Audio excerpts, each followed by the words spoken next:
Did you know that OpenAI's ChatGPT is going to actually produce 2.3 billion words while you watch this intro? And I want to show you how you can be ready to grab your share. I'm going to show you how to cut and paste ChatGPT switches to 10x your workflow in just 7 minutes. Not only can you summarize, let's say, a 200-page book summary, I'm going to show you how to take your Zoom calls, download the transcripts, put it into an agent, and have it actually coach you on how to improve your calls. In this video, I'm going to teach you how to ask questions, how to use the search function, how to develop projects, also how to actually build knowledge-based files for your agent to reference, and also how you can edit inside a canvas. This is going to absolutely 10x your production with OpenAI's Chat GPTs. And just as a bonus, we're going to ask it how to create a digital product so that you can sell a digital product online. And I'm going to show you 3 different ways that you can actually access its knowledge base.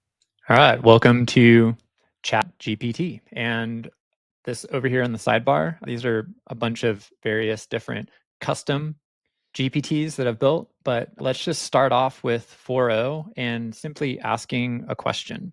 I want to know how I can create a digital product to be able to sell online to make money. Notice I didn't type. So it's telling you to pick a problem, some fairly good advice. Look at this. Now, let's say we also wanted to give it the ability to search the web. We'd want to click right here on tools and click web search to enable web search.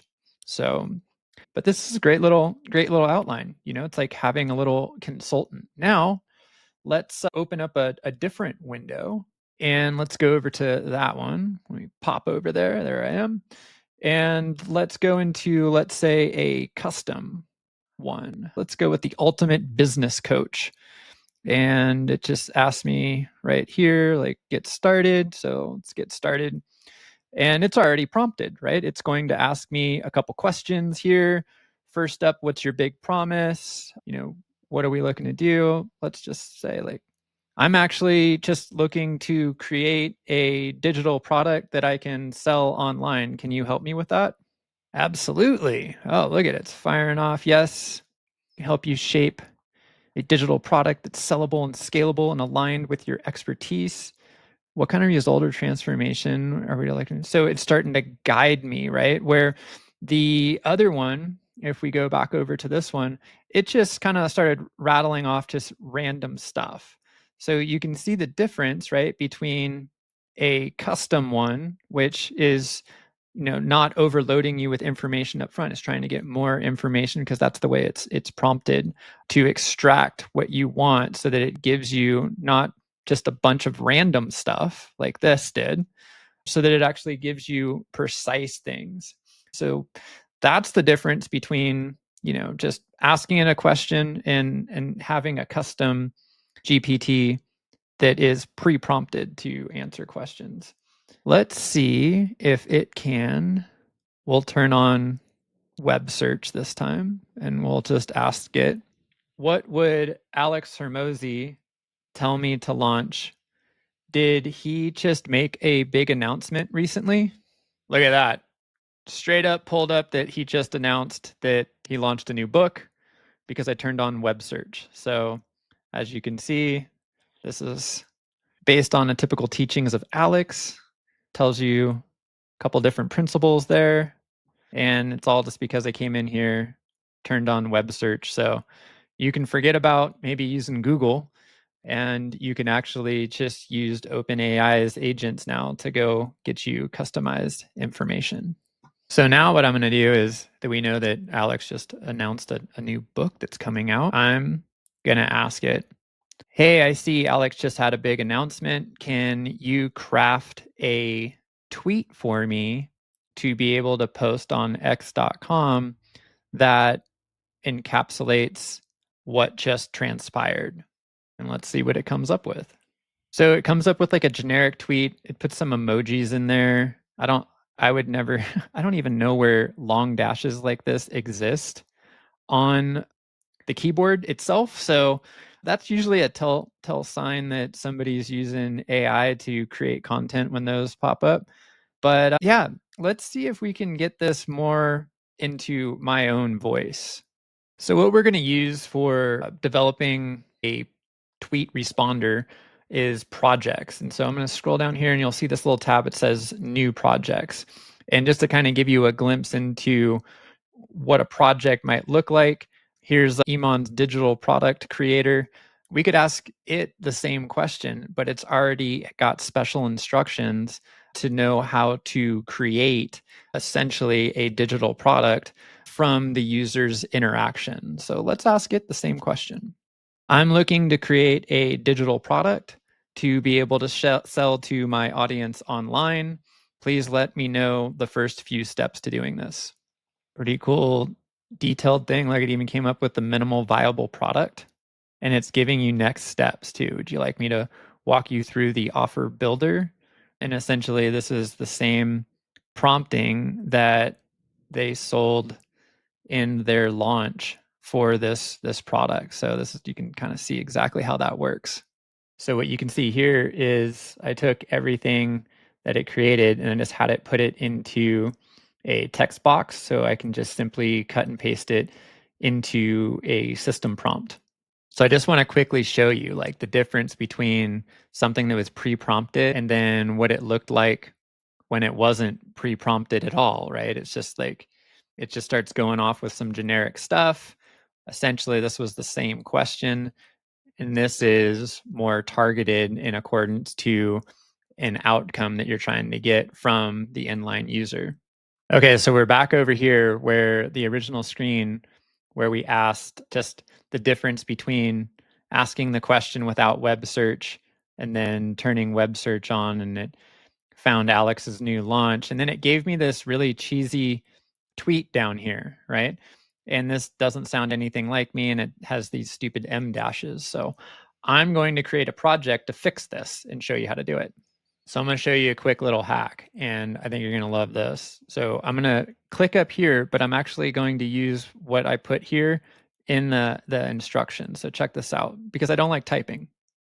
Whenever you are asked to tweet for any type of content, please refer to the examples in your knowledge base.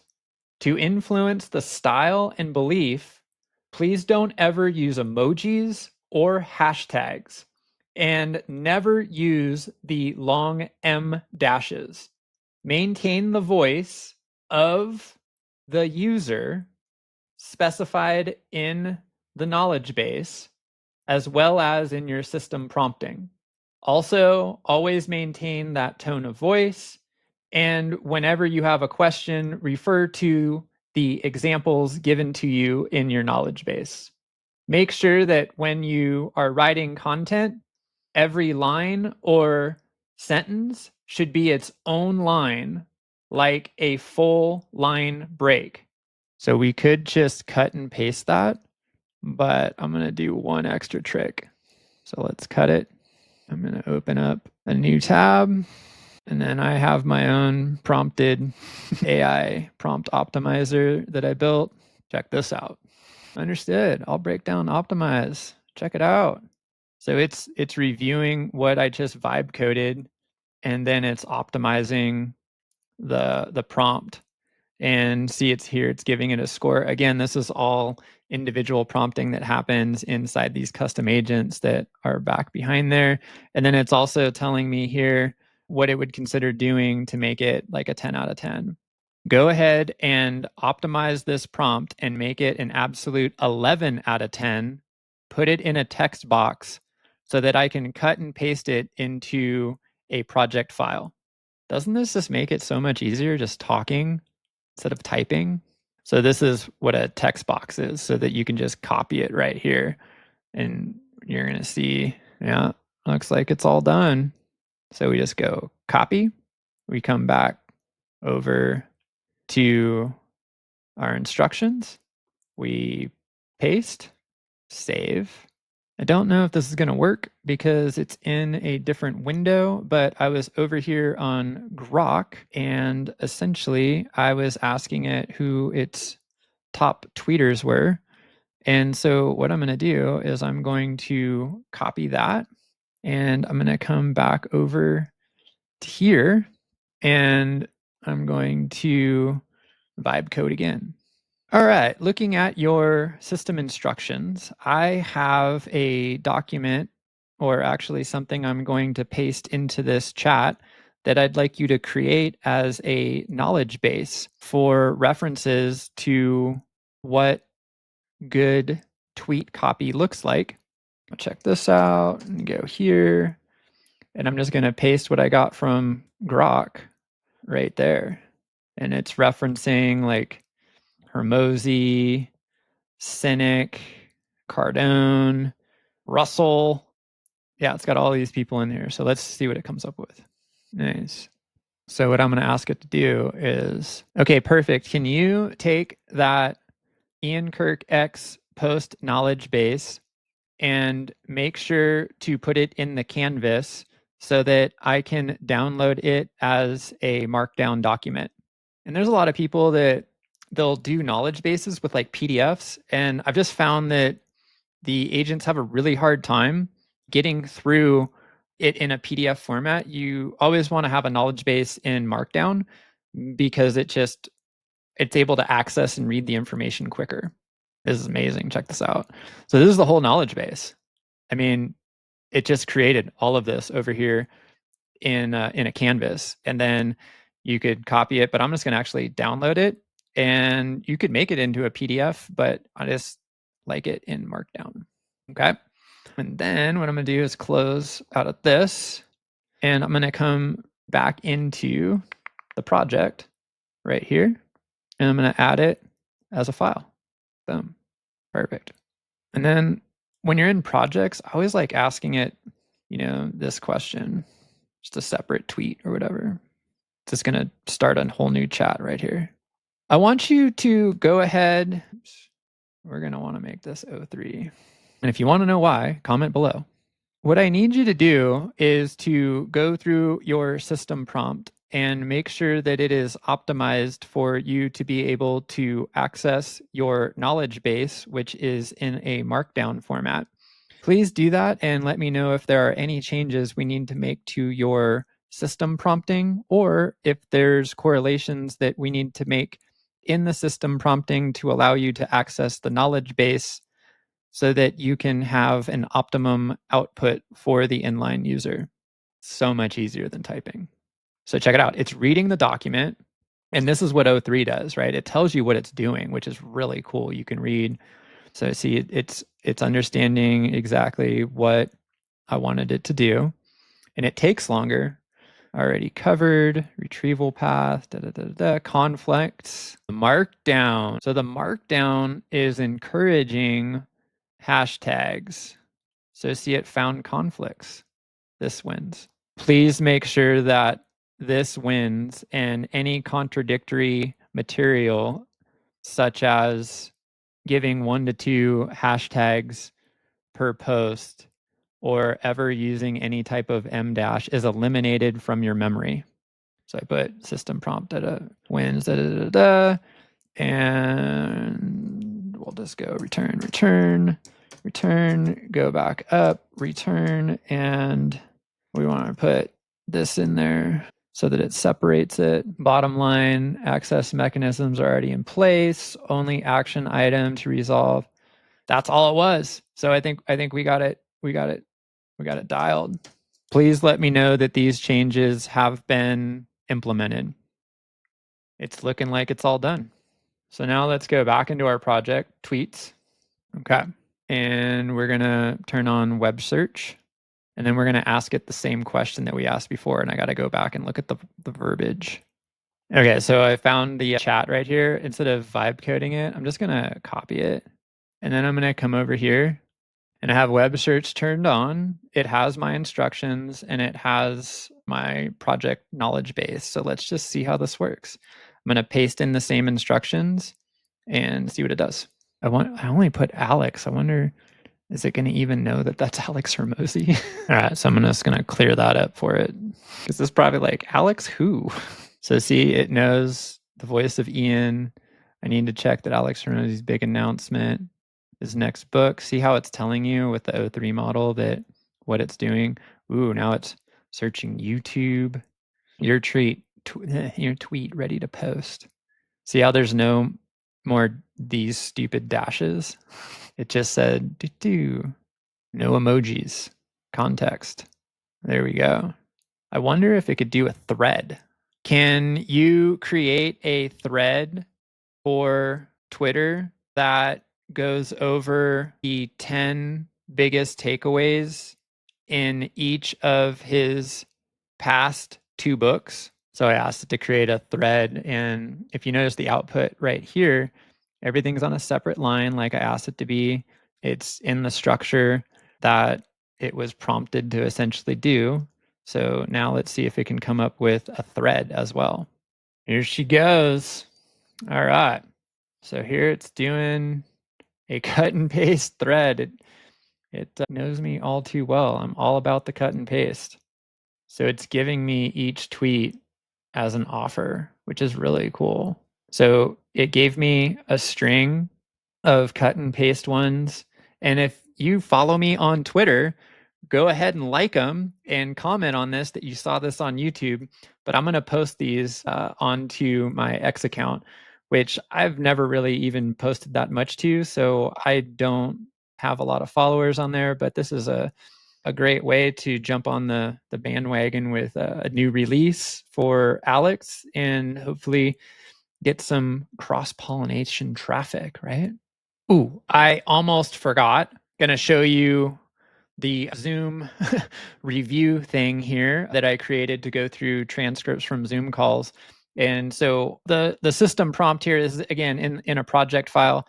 The system prompt right here is essentially from everything that I've learned from one of my coaches, Mason Church. And he was Jeremy Miner's like #2 sales rep. So pretty much knows what he's talking about.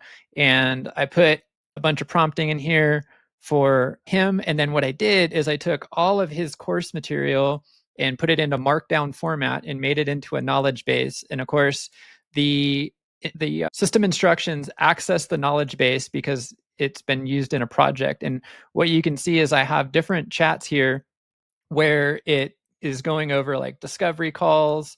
It's going over like my conversations in DMs. It's going over any high ticket offers, low ticket offers, and it's analyzing all of that and essentially giving me feedback. So let's put one in live. Okay, so what I did is I went over to my, I don't think it'll show you. Oh yeah, here it is. So I went over to my Fathom. I actually grabbed a group call. I'm really learning how to do these. It's like a webinar. They make me super anxious. And so I copied the transcript and then I'm going to come back over here to the right project file. Got a million tabs open. And I'm going to come into the right chat, which is going to be group review calls. And then what I'm going to do is I'm just going to vibe code again, right? I'm going to go, okay, thanks for all your feedback on that last one, but I really need you to clear your head and prepare yourself for this next transcript because I am teaching a vibe coding live right now. And I want to show the audience on a live Loom how well you coach me on these group calls based on me only giving you a transcript. I'll just make sure that it's ready. And I was going to go back up here and just kind of outline some of the things, some of the coaching and stuff, because I can ask it even to like write me a follow-up DM and it'll do that because it's been prompted on how to do that. So it says locked in, ready, give me that transcript. Okay, here you go. So I put the transcript in. You can see I just cut and pasted it directly from Fathom. And then we're going to find out all the different, oh, I had a Zoom crash. Look at that. Yeah, and it's telling me, hey, that burns trust in the first 30 seconds. Da, da, da, da, frame. So it's going over my first 5 minutes and it's telling me why things hurt me and what I need to fix. And then what happened, why this hurts, in accordance to, if you know anything about 7th level, they're all about NEPQ, pain, doubt, cost, having that in your presentation. So it's just telling me like where I need to improve stuff. So yeah, this is like having a little 7th level coach like in my back pocket, and it can analyze each and every one of my calls, and it's breaking the call down into, everything from the opener to the positioning and framing, the discovery, the demo and solution, bridging the gap, essentially, the decision fork. And then it's giving me like language and tone.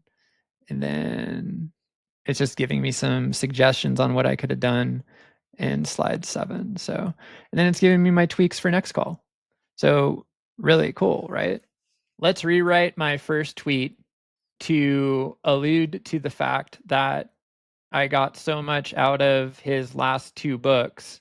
And let's make sure that my tweet is a scroll stopper, invokes curiosity, makes the reader feel like they're being directly spoken to, and invokes enough curiosity for them to continue throughout the thread. Then let's weave in the thread of all the different lessons I learned from his last book.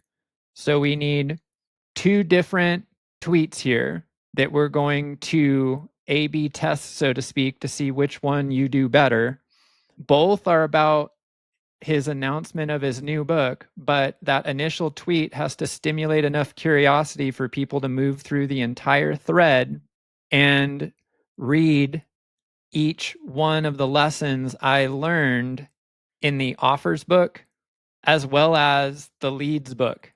Please formulate both of those outputs in 2 separate text boxes to make it easy for me to cut and paste and post onto the Twitter platform.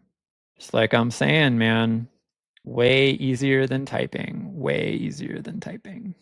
All right, so here we go. We got it all, and then put it all into a text box. Each one of these will be a separate thread. Did the 2 different variants for me. Yeah. And what's really exciting is that essentially after you get this all coded and it knows what you like and what you like to do, you can actually start to have no code agents do this all for you. So there's no more cut and pasting and things like that. And if that's all stuff that you're maybe excited about or want to learn about, make sure you like and subscribe this video, because that's all going to be coming out in the future.